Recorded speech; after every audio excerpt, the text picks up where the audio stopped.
আগের পার্টে আমরা দেখেছিলাম নারুতো গারার উপরে আক্রমণ করে, কিন্তু গারার এক এটাকেই নারুতো অনেক দূরে গিয়ে পড়ে। গারা বলে যে তুমি আমার সাথে জিততে পারবে না যতক্ষণ পর্যন্ত তুমি অন্যের জন্য লড়াই করবে। তুমি কিছুই করতে পারবে না যদি তুমি আরেকজনকে বাঁচাতে চাও। তোমার বন্ধুদেরকে ভুলে যাও আর নিজের জন্য লড়াই করো। নারুতো বলে কি কইলি? নিজের বন্ধুদেরকে ভুলে যাব? এটা কোনোভাবেই হবে না। যা কিছুই হয়ে যাক না কেন আমি আমার বন্ধুদেরকে সবসময় বাঁচাবো। নারুতোর এই কথা শোনার পরে আবারও গারার কি যেন হতে শুরু করে। তারপরে আমরা আরো একবার গারাকে ফ্ল্যাশব্যাকের মধ্যে দেখতে পাই। যখন গারা জানতে পেরেছিল ওকে মারতে আসা নিনজা আর কেউ না, এটা তো ইয়াশিমারু। এটা জানতে পারার পরে গারা একেবারে ভেঙে পড়ে। কিন্তু তখনই গারা দেখতে পায় যে ইয়াশামারু এখনো জীবিত আছে। গারা জিজ্ঞাসা করে, ইয়াশামারু তুমি এটা কেন করলে? আমি কিছু বুঝতে পারতাছি না। ইয়াশামারু বলে যে গারা, তোমার বাবা লর্ড কাজেকাগে আমাকে তোমাকে মারার অর্ডার দিয়েছে। তখন গারা বলে যে কি, আমার বাবা? কিন্তু আমি কি করলাম? ইয়াশামারু বলে গারা, যখন তোমার জন্ম হয়েছিল তখন তোমার ভিতরে একটা মনস্টারকে সিল করা হয় আর তারপরে তোমার উপরে সেটা নিয়ে এক্সপেরিমেন্ট করা হয়। আর এক্সপেরিমেন্ট করার পরে জানতে পারা যায় যে তুমি সেটাকে কন্ট্রোল করতে পারবে না। এই কারণে তুমি আমাদের ভিলেজের জন্য এখন অনেক বড় একটা বিপদ হয়ে গেছো। এটাই হলো আসল কারণ যে লর্ড কাজেকাগে তোমাকে শেষ করে দিতে চায়। গারা তখন বলে, ও তাই নাকি? তার মানে হলো তুমি শুধু অর্ডারকে পালন করতাছিলা, তোমার কাছে এই আদেশ পালন করা ছাড়া অন্য কোনো রাস্তা ছিল না, তাই না? তখন ইয়াশামারু বলে, না গারা, আমার কাছে একটা রাস্তা ছিল। এটা শোনার পরে গারা একেবারে আশ্চর্য হয়ে যায়। ইয়াশামারু বলে, হ্যাঁ আমি তোমার বাবার অর্ডারকে পালন করেছি, কিন্তু আমি তোমাকে ঘৃণা করি। তুমি জন্ম হওয়ার পরেই আমার বড় বোনের প্রাণকে খেয়ে ফেলেছো, এই কারণে আমি তোমাকে অনেক বেশি ঘৃণা করি। এটা বলার পরে ইয়াশামারু নিজের জ্যাকেটকে খুলে ফেলে আর আমরা সেখানে তার বুকের মধ্যে অনেকগুলো পেপার বোম দেখতে পাই। তারপরেই সেখানে অনেক বড় একটা বিস্ফোরণ হয়, কিন্তু তারপরেই আমরা দেখতে পাই যে ওই স্যান্ড গারাকে ব্লাস্ট থেকে বাঁচিয়ে ফেলেছে। ভাই এটা আবার কেমন কথা? কিছুক্ষণ আগে ইয়াশামারু গারার সাথে খুব ভালোভাবে কথা কইতাছিল আর ভালোবাসা কারে কয় ওইটা বুঝাইছে, আর হঠাৎ করে তার মুখ থেকে এই সবকিছু শোনার পরে তার অবস্থা তো খারাপ হবেই। যে কারণে গারা ভালোবাসা শব্দটাকেই ঘৃণা করতে শুরু করে দেয় আর তার বলা সবগুলো কথাকে গারা মিথ্যা মনে করতে শুরু করে। আর ওই মুহূর্ত থেকেই গারা একেবারে পাল্টে গেছে। এখন গারার জীবনের শুধু একটাই লক্ষ্য, গারা অন্যদেরকে মেরে এটা অনুভব করবে যে গারা জীবিত আছে। এরপরে সিন আবারও প্রেজেন্টে ফিরে আসে, যেখানে গারা সকল পুরনো কথাগুলোকে মনে করে একেবারে ট্রান্সফর্ম হয়ে যায়। আর এইবার গারা একেবারে সম্পূর্ণভাবে একটা স্যান্ড মনস্টার হয়ে যায়। নারুতো এটা দেখে একেবারে আশ্চর্য, ভাই এইটা আবার কি? জীবনে প্রথমবার দেখলাম। আর নারুতো চিন্তা করে যে এখন নারুতোকে চিফ টোডকে সামান করতেই হবে, কারণ ওইটা ছাড়া নারুতোর কাছে এত পাওয়ারফুল আর কোনো জুৎসু নাই। এই জন্য নারুতো আবারও সামানিং জুৎসু করে। কিন্তু তখনই আমরা দেখতে পাই যে সেখানে একটা ছোট ব্যাঙ চলে আসে, যেটাকে দেখার পরে নারুতো সম্পূর্ণভাবে অবাক হয়ে যায়। নারুতো বুঝতে পারছিল না যে এত পরিশ্রম করার পরেও নারুতো চিফ টোডকে সামান করতে পারেনি কেন। তখনই এই ছোট ব্যাঙ বলে যে ওই আমারে কেন সামান করছো? সেখানে তোর কি দরকার? যাই হোক, তুই আমারে সামান করে ফেলছো, সেই জন্য আমারে কিছু খাওয়াইতে হইব। যদি না খাওয়াইতে পারোস তাইলে তোর 12টা বাজামো। নারুতো বলে যে আরে চুপ কর, আমার তো তোর দরকারও নাই। শালা ছোট ব্যাঙ কোথাকার, কই থেকে আইছস তুই? ব্যাগটা বলে যে যদি তোর দরকারই না থাকে তাইলে আমারে ডাকলি কেন?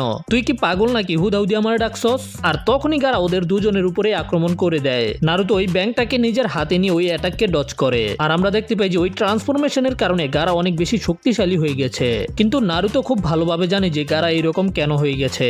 নারুতো গারার ভিতরে নিজেকে দেখতে পায়। নারুতোর মতে গারার ছোটবেলাও ঠিক নারুতোর মতোই কেটেছে। ঠিক গারার মতোই নারুতোর এমন একটা সময় ছিল যখন ভিলেজের সকল লোকেরা নারুতোকে একটা বিপদের মতো দেখত। গারার মতোই নারুতোর কোনো বন্ধু ছিল না। নারুতো সবসময় একেবারে একা ছিল। কিন্তু নারুতোর জীবন তখন পাল্টে যায় যখন নারুতোর জীবনের মধ্যে ইরুকা সেন্সে আসে। তারপরে কাকাশি সেন্সে, সাকুরা, সাসকে, তারা সবাই নারুতোকে অ্যাকসেপ্ট করেছে। কিন্তু যদি এমন না হতো, নারুতো সবসময় একা থাকতো, তাহলে আজকে নারুতোর অবস্থাও ঠিক গারার মতোই হতো। মানে নারুতো গারার মতো একটা মনস্টার হয়ে যেত। এরপরে গারা লাগাতার নারুতোর উপরে আক্রমণ করতে থাকে। এতে নারুতো অনেক বেশি ব্যথা পেয়ে আহত হয়ে যায়। কিন্তু নারুতোর এমন মনে হচ্ছিল যে গারা নারুতোর উপরে যত আক্রমণ করছে নারুতো আরো বেশি শক্তিশালী হয়ে যাচ্ছে। আর নারুতো বারবার নিজের পায়ে দাঁড়িয়ে যাচ্ছিল। এটা দেখে গারা আরো বেশি রাখতে শুরু করে। আমরা দেখতে পাই যে নারুতো একটা কুনের মধ্যে পেপার বম লাগায়, তারপরে মাল্টি শ্যাডো ক্লোন জুৎসুর ব্যবহার করে নিজের ক্লোন বানিয়ে গারার দিকে অনেক দ্রুত গতিতে যেতে শুরু করে। তখনই গারা নারুতোর ক্লোনগুলোকে ধরে ফেলে। কিন্তু আসল নারুতো গারার পিছনে প্রথমে গারার পিছনে আসে আর গারার জায়গা মতো কুনাইকে ঢুকিয়ে দেয়। আর নারুতোর এই টেকনিকের নাম হলো 1000 ইয়ার অফ ডেথ, যেটা আসলে কাকাশির টেকনিক আর কি। আর নারুতোকে এইরকম করতে দেখে সেখানে থাকা সবাই লজ্জা পেয়ে যায়, এমনকি ব্যাংকটাও লজ্জা পেয়ে যায়। কিন্তু তখনই গারা নারুতোকে অনেক জোরে একটা ঘুষি মেরে একেবারে উড়িয়ে দেয়। নারুতো দূরে গিয়ে পড়ে, কিন্তু যেখানে নারুতো কুনাইকে ঢুকিয়ে দিয়েছিল সেখানে পেপার বুমের কারণে অনেক বড় একটা ব্লাস্ট হয়। আর এই ব্লাস্টের কারণে গারার পাছা ফাইটটা যায়, মানে গারার অবস্থা খারাপ হয়ে যায় আর কি। সাসকের জ্ঞান ফিরে আসে আর সাসকে প্রথমে নারুতোকে বলে যে আমার কথা শোনো, প্রথমে তোমাকে সাকুরাকে বাঁচাতে হবে আমার কাছে এখন আর চাকরা নেই, কিন্তু আমি কিছু সময়ের জন্য গারাকে থামাতে পারবো, আর এই সুযোগে তুমি সাকুরাকে নিয়ে এখান থেকে পালিয়ে যাও। কিন্তু নারুতো তখন সাসকেকে বলে যে চুপ থাক, আমি কারো জীবনকে বিপদে পড়তে দিব না। নারুতো বলে যে আমি একটা জিনিস বুঝতে পেরে গেছি, আমরা যতই ট্রেনিং করি এটা কাজ দিবে না। আমরা অ্যাকচুয়ালি তখন শক্তিশালী হব যখন আমরা অন্য কাউকে বাঁচানোর জন্য লড়াই করি। আর তখনই নারুতো ফোকাস করে অনেক চাকরা বের করে, যেটা দেখার পরে তো সাসকের ফাইটটা যায়। সাসকে নিজের চোখকে বিশ্বাস করতে পারছিল না। আর তারপরে নারুতো মাল্টি শ্যাডো ক্লোন জুৎসুর ব্যবহার করে, এতে সেখানে নারুতোর আর্মি তৈরি হয়ে যায়। এটা দেখে তো সাসকে একেবারেই আশ্চর্য। সাসকে মনে মনে চিন্তা করে যে নারুতো তুই এটা কেমনে করলি, তুই কবে এত শক্তিশালী হয়ে গেছস। আমরা দেখতে পাই যে গারা এখনো রিকভার হয়নি, কিন্তু নারুতো তো পুরো আর্মি নিয়ে গারার উপরে আক্রমণ করতে যাইতেছে। নারুতোর শ্যাডো ক্লোনেরা গারাকে সরকারি দরে মারতে শুরু করে দেয়, লাত্তি দিতে দিতে উপরের দিকে নিয়ে যায়। আর সব শ্যাডো ক্লোন মিলে গারার উপরে ঘুষির বৃষ্টি করতে শুরু করে। আর এতগুলো ঘুষি খাওয়ার পরে গারা বিলাইক ও ভাই রে ভাই, ও প্যানেল মে আর ঘুষাইছে, মামুন ভাইয়ে লাচাইছে। যাই হোক, এতগুলো মাইর খাওয়ার পরে গারা নিচে মাটির মধ্যে গিয়ে পড়ে। টেমারি এটা দেখে নিজের চোখে বিশ্বাসই করতে পারছিল না যে গারাকে নারুতো এইভাবে পিটাইতাছে। আর যখনই নারুতো নিজের ফাইনাল অ্যাটাক করতে যাবে তখনই গারা নিজের ফাইনাল ফর্মে চলে আসে, যেখানে গারা অনেক বড় একটা দানবে পরিবর্তন হয়ে যায়। এটা দেখার পরে সাসকে এবং পাকুন অনেক বেশি অবাক হয়ে যায়। এই মনস্টারটা 9 টেলের মতো বড় ছিল, আর তার একটা অ্যাটাকেই নারুতোর শ্যাডো ক্লোনগুলো গায়েব হয়ে গেছে। আসলে এটাই হলো ওই মনস্টার যেটাকে গারার ভিতরে সিল করা হয়েছে। এই মনস্টারের নাম হলো শুকাকু। আর এই মনস্টার নারুতোকে স্যান্ডের মাধ্যমে ধরে ফেলে। সাসকের অবস্থা এমন ছিল যে চাইলেও সাসকে নারুতোকে সাহায্য করতে পারবে না। গারা নারুতোকে স্যান্ড কফিনের মাধ্যমে ভর্তা বানিয়ে দিবে, তখনই নারুতো আরেকবার সামানিং জুৎসুর ব্যবহার করে। আর এইবার নারুতো চিফ টোড গামাবুন্তাকে সামান করে ফেলে, যার আকার পুরো শুকাকুর সমান। গামাবুন্তা এই মনস্টারকে দেখেই চিনতে পেরে যায় এটা হলো ওয়ান টেল বিস্ট শুকাকু। নারুতো বলে যে তাহলে আমার ট্রেনিং শেষ পর্যন্ত কাজে আইছে। আর গারাও খুশি হয়ে যায় যে গারা এত সময় পরে একটা ওয়ার্দি অপোনেন্টের সাথে লড়াই করবে। নারুতো গামাবুন্তাকে বলে এই গামাবুন্তা তুমি কি রেডি নাকি? না না, আপনি কি রেডি নাকি? কিন্তু গামাবুন্তা বলে যে নারুতো আগে লুকানের জায়গা খোঁজ, আমি কোনোভাবে এই মনস্টারকে হারাইতে পারতাম না। এটা শুনে নারুতো একেবারে আশ্চর্য হয়ে যায়। নারুতো বলে যে আরে ভাই, আমাদের মধ্যে তো একটা চুক্তি হয়েছিল যে আপনি আমারে বস মানবেন আর আপনি আমারে বাঁচাইবেন। আর ঠিক তখনই সেখানে ওই ছোট ব্যাংকটা বেরিয়ে আসে।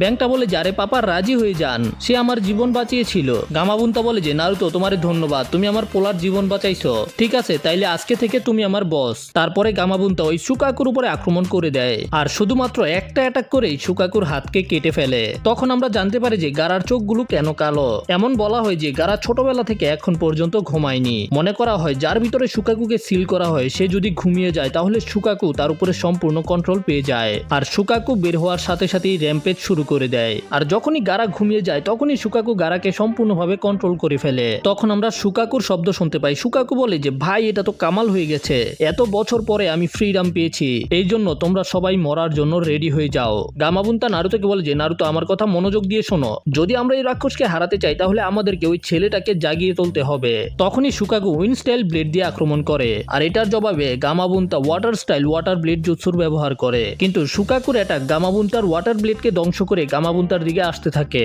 গামাবুন্তা সেটাকে ধরার চেষ্টা করে কিন্তু ধরতে পারে না। নারুতো বলে যে কি করতেছেন আপনি, আপনি কি পারেন না নাকি? এতে গামাবুন্তা বলে তার হাতের নখগুলো এত ধারালো না, এই কারণে এখন একটাই রাস্তা আছে, আমাদের দুজনকে এখন কম্বিনেশন ট্রান্সফরমেশন জুৎসুর ব্যবহার করতে হবে। পিচ্ছি, যখন আমি তার সামনে যাব তখন তুমি এমন কিছুর চিন্তা করবে যার নখগুলো ধারালো হবে। তারপরে গামাবুন্তা সরাসরি শুকাকুর দিকে যেতে শুরু করে। আর তখনই নারুতো ট্রান্সফরমেশন জুৎসুর ব্যবহার করে, আর একটা বিস্ফোরণের সাথেই তারা সবাই নাইন টেল ফক্সের ট্রান্সফরমেশন হয়ে যায়। কারণ হলো নারুতো নাইন টেল ফক্সের কথা মাথায় রেখে ট্রান্সফরমেশন করেছে। আর নারুতোকে এইরকম করতে দেখে তো সাসকের জৈলাপুইরা শেষ। এখন নারুতো নাইন টেল ফক্সের ট্রান্সফর্ম হয়ে গেছে, যেটাকে দেখতে অনেক শক্তিশালী লাগছিল।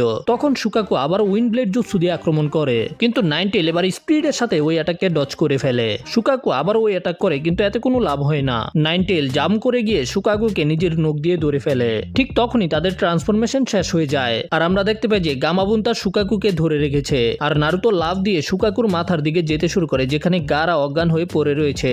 নারুতো লাভ দিয়ে গারাকে অনেক জোরে একটা ঘুষি মারে, যে কারণে গারা জেগে ওঠে। আর গারা গারার জেগে ওঠার কারণে শুকাকু আবারও গারার ভিতরে সিল হয়ে যায়, কিন্তু গারা এখন অনেক বেশি রেগে রয়েছে, যে কারণে গারা নারুতোর পাকে স্যান দিয়ে ধরে ফেলে। আর যখন গারা বলে যে এখন গারা নারুতোর পাগুলোকে শেষ করে দিবে, তখনই নারুতো ফোকাস করতে শুরু করে যেন নাইনটেল ফক্সের চাকরাকে ব্যবহার করতে পারে। আর নাইনটেল ফক্সের চাকরার কারণেই গারার স্যান সেখান থেকে সরে যায়। নারুতো আবারও স্পিডে গিয়ে গারাকে ঘুষি দিবে, কিন্তু গারা স্যান দিয়ে নারুতোকে ধরে ফেলে, কিন্তু তারপরেও নারুতো নিজের মাথার মাধ্যমে গারার মাথার মধ্যে হিট করে, এতে ওদের দুজনের মাথা থেকেই রক্ত বের হতে শুরু করে। আর তারপরে ফাইনালি শুকাকুর যে বড় বডি ছিল সেটা ভেঙে টুকরা টুকরা হয়ে যায়। আর তারপরে এরা দুজনে একটা গাছের উপরে গিয়ে পড়ে। গামাবুন্তাও সেখান থেকে গায়েব হয়ে যায়। নারুতো এবং গারার মধ্যে এখন আর শক্তি বাকি নেই, কিন্তু এখন ওদের দুজনের মধ্যে লড়াই করার খাজ্জানি রয়ে গেছে। আর ওই চুলকানি মিটানের লেগে ওরা দুজনে একে অপরের দিকে ঘুষি দেওয়ার জন্য যেতে শুরু করে, কিন্তু আমরা দেখতে পাই যে গারা ঘুষি মারতে পারে না, কিন্তু নারুতো অনেক শক্তিশালী একটা ঘুষি গারাকে মেরে দেয়। এরপর এরা দুজনে একসাথে মাটির মধ্যে পড়ে যায়। অন্যদিকে আমরা দেখতে পাই লর্ড হোকাগে এখনো ওরোচিমারুর সাথে লড়াই করছে। সে শিনিগামির মাধ্যমে ওরোচিমারুর সোলকে ধরে ফেলেছে, কিন্তু ওরোচিমারুর ব্লেডের কারণে সেটাকে টেনে বের করে সিল করতে পারছে না। সে এত বেশি ক্লান্ত হয়ে গেছে যে কারণে তার কাছে আর চাকরা নেই। তখনই ওরোচিমারু বলে যে সারুতোবি সেন্সে নিজেকে দেখেন, কিন্তু তারপরেও কেন এত চেষ্টা করতেছেন? আপনি হেরে গেছেন সারুতোবি সেন্সে। লর্ড হোকাগে বলে যে তুমি আমার ভিলেজের লোকেদেরকে দুর্বল মনে কইরো না। আমার ভিলেজের লোকেরা কাউকে ভয় পায় না। নিজের ভিলেজকে বাঁচানোর জন্য তারা তাদের প্রাণও দিতে পারবে। আমি জানি যে আমার এই বুড়ো শরীরের কারণে আমার শক্তি কমে গেছে, আমি দুর্বল হয়ে গেছি, কিন্তু আমি তোমার ভয়ানক উদ্দেশ্যকে কখনোই কমপ্লিট হতে দিব না। ওরোচিমারু বলে যে চাপাবাজি বন্ধ কর বুড়া, আপনি এখন আর কিছুই করতে পারবেন না। ওরোচিমারু তুমি বিপজ্জনক, আর তোমার জুৎসু আরো বেশি বিপজ্জনক। আজকে তুমি যেটা করেছো এটার জন্য আমি তোমাকে সাজা দিব। এখন আমি তোমার সকল জুৎসুকে ছিনিয়ে নিব, আর তুমি ভবিষ্যতে আর কখনো তোমার হাতের ব্যবহার করতে পারবে না।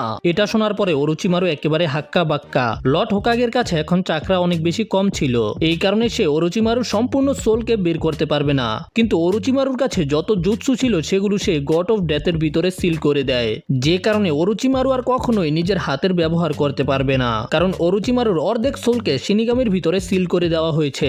তারপরেই লর্ড হোকাগে মাটির মধ্যে পড়ে যায়। এখন সে নিজের জীবনের শেষ নিঃশ্বাস নিচ্ছিল, আর ওরোচিমারুর দুইটা হাত একেবারে পচে যায়। তখন এনমা লর্ড হোকাগের ভিতর থেকে ওই তলোয়ারটাকে বের করে নিয়ে আসে, আর এনমা অনেক বেশি কষ্ট পায় কারণ এনমা সারুটোবিকে বাঁচাতে পারেনি। তারপরেই এনমা সেখান থেকে গায়েব হয়ে যায়।